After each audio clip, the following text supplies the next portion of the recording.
یا ایھا الذین آمنوا اتقوا اللہ حق تقاتہ، اے ایمان والو اللہ سے ڈرو، جیسے اللہ سے ڈرنا چاہیے ایسے اللہ سے ڈرو، ولا تموتن الا وانتم مسلمون، اور ہرگز تمہاری موت نہ ہے مگر اس حال میں تمہاری موت آئے کہ تم اسلام پر جمے رہو۔ تقوی کسے کہتے ہیں؟ تقوی کا لفظی معنی ہوتا ہے بچنا، بچ کر چلنا، کہ انسان گناہوں کی چھینٹوں سے اپنے دامن کو بچاتے ہوئے چلے، اس کا نام کیا ہے؟ تقوی ہے۔ حق تقاتہ کا مطلب کیا ہے؟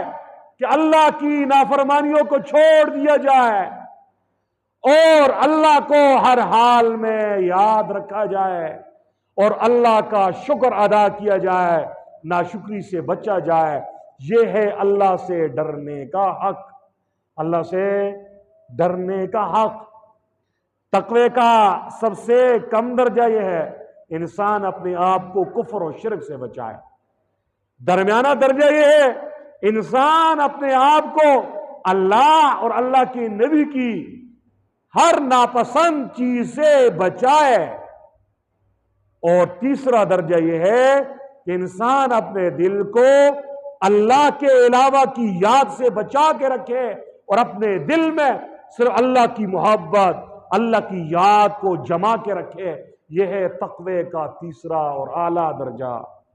کسی کے ذہن میں خیال آ سکتا ہے حضرت موت تو اپنے اختیار میں نہیں ہے کہ موت ہم اسلام پر لائیں اور فرمانبرداری کی حالت میں ہماری موت آئے، نافرمانی کی حالت میں ہماری موت نہ آئے، یہ تو ہمارے اختیار میں نہیں ہے۔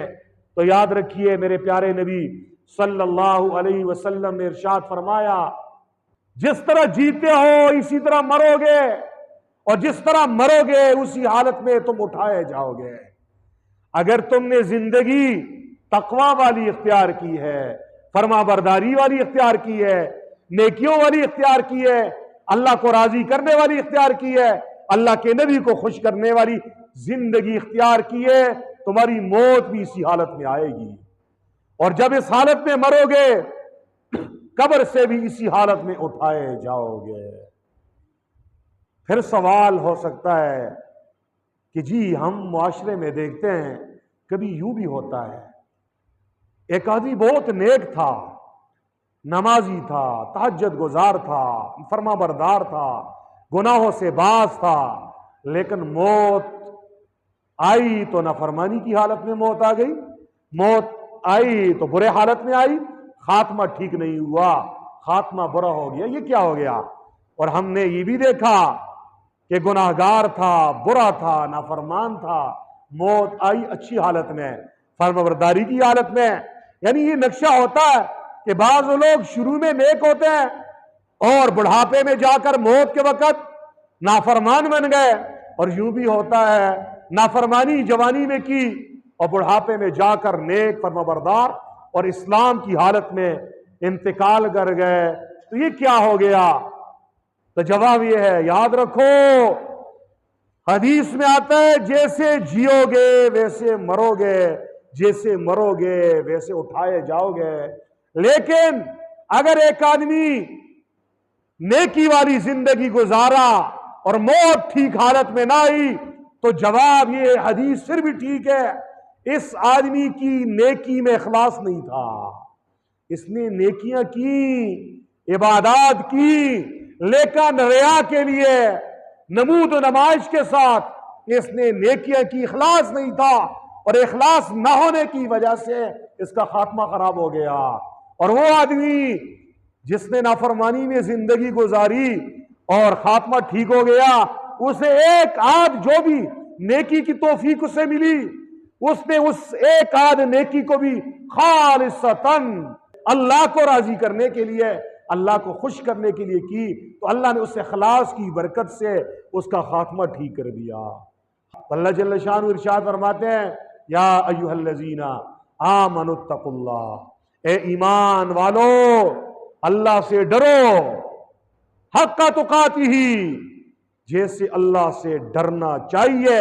یعنی جیسے تم نے کفر کو چھوڑا ہے نا، جیسے تم نے شرک کو چھوڑا ہے، جیسے بت پرستی کو چھوڑا ہے، ایسے ہی ہر نافرمانی کو چھوڑ دو. یہ ہے حق تقاتی ہی، اللہ سے ڈرنے کا حق. اللہ سے ڈرنے کا. آج ہم اپنے گریبانوں میں جان کے کیا اس طرح ہم اللہ سے ڈرتے ہیں؟ کفر تو ہم نہیں کرتے، کفر سے ہم بچ گئے، شرک سے بچ رہے ہیں، لیکن جھوٹ سے بچتے ہیں آج. ہاں جی، بدنصیبی سے بچتے ہیں، غیبت سے بچتے ہیں، گالم گلوچ سے بچتے ہیں، گانا گانے سے بچتے ہیں، بہتان لگانے سے بچتے ہیں، جاسوسی کرنے سے بچتے ہیں، ہاں لگائی بجائی سے بچتے ہیں، منافقت سے بچتے ہیں. کیا نافرمانیوں سے بھی ہم بچتے ہیں؟ نہیں بچتے تو تقوی نہیں ہے. اللہ رب العزت فرماتے ہیں اے ایمان والو اللہ سے ڈرو جیسے اللہ سے ڈرنے کا حق ہے، جیسے اللہ سے ڈرنا چاہیے. یعنی جیسے تم نے کفر کو چھوڑا، شرک کو چھوڑا، ایسے ہی ہر نافرمانی کو چھوڑ دو. ہر نافرمانی کو چھوڑ دو. جب ہر نافرمانی چھوڑو گے، نیکی پہ جمو گے، وَلَا تَمُوتُنَّ إِلَّا وَأَنْتُمْ مُسْلِمُونَ، تو تمہاری موت بھی پھر اسلام پہ آئے گی. تمہاری موت بھی کس پر آئے گی؟ اسلام پر آئے گی. تو معاشرے کی اصلاح کے لیے پہلا اصول ہے تقوی اختیار کرنا. کیا کرنا؟ اگر وزیر اعظم کے دل میں خوف ہے، ڈر ہے اللہ کا، اس کو رات کو نیند نہیں آئے گی. وہ حضرت عمر کی طرح مدینہ کی گلیوں میں رات کو پہرے دیتا ہوا، چکر لگاتا ہوا پھرے گا. ہاں میری سلطنت میں رات کو کوئی بھوکا نہ سو جائے. وہ پھر کہے گا اگر دریائے فرات کے کنارے پر کتا بھی پیاس سے مر گیا پوچھ عمر سے ہوگی. آج ہمارے حکمران، کیا ان کے دل میں یہ احساس ہے؟ کیا آج کے ہمارے آفیسرز کے دل میں یہ احساس ہے؟ کیا ہمارا اے سی، ہمارا ڈی سی، ہمارے وزیر اعظم، ہمارا کمشنر، ہمارا وزیر اعلیٰ، بلکہ ان کو تو چھوڑیے، ہر آدمی اپنے دل میں دیکھے کہ اپنے دائرے میں بھی ایک قسم کا وزیر اعظم ہوں. گھر کا بڑا یہ گھر کا وزیر اعظم ہے. کیا اس کے دل میں احساس ہے اپنے ماتحتوں کا، اپنی اولاد کے حقوق کے ادا کرنے کا خیال ہے؟ کیا بیوی کے دل میں شوہر کے حقوق کے ادا کرنے کا جذبہ ہے؟ کیا خاوند کے دل میں بیوی کے حقوق کو ادا کرنے کا خیال ہے؟ کیا اولاد کے دل میں ماں باپ کے حقوق کو ادا کرنے کا خیال ہے؟ کیا رشتہ داروں کے حقوق کی ادائیگی کی ہمیں فکر ہے؟ کیا پڑوسیوں کے حقوق کی ادائیگی کی فکر ہے؟ کیا غریب غربا کے حقوق کی ادائیگی کی فکر مالداروں کے دلوں میں ہے؟ نہیں ہے نا، نہیں ہے. وجہ کیا ہے؟ کیوں نہیں ہے؟ دل میں ڈر ہی نہیں ہے، دل میں تقوی نہیں ہے، دل میں خوف نہیں ہے. دل میں خوف ہوگا تو پھر حضرت عمر رضی اللہ تعالی عنہ کی طرح رات کو ہمیں نیند نہیں آئے گی. فرمایا وَاعْتَصِمُوا بِحَبْلِ اللَّهِ جَمِيعًا وَلَا تَفَرَّقُوا. معاشرے کی اصلاح کا دوسرا اصول یہ ہے کہ سب کے سب اللہ کی رسی کو مضبوطی سے تھامے رکھو. وَلَا تَفَرَّقُوا، اور تفرقوں میں مت پڑو. اللہ کی رسی سے مراد قرآن مجید ہے. کیا ہے؟ سب کے سب قرآن سے جڑ جائیے، قرآن کو پڑھنے والے بن جائیں، قرآن کو سمجھنے والے بن جائیں، قرآن پاک پر عمل کرنا شروع کر دیں. جس معاشرے کے افراد کے دل میں تقوی ہوگا اور وہ قرآن کو پڑھنے والے، قرآن کو سمجھنے والے، قرآن پر عمل کرنے والے ہوں گے، وہ معاشرہ صحت مند معاشرہ ہے، وہ معاشرہ کامیاب معاشرہ ہے، وہ معاشرہ بیمار نہیں ہے.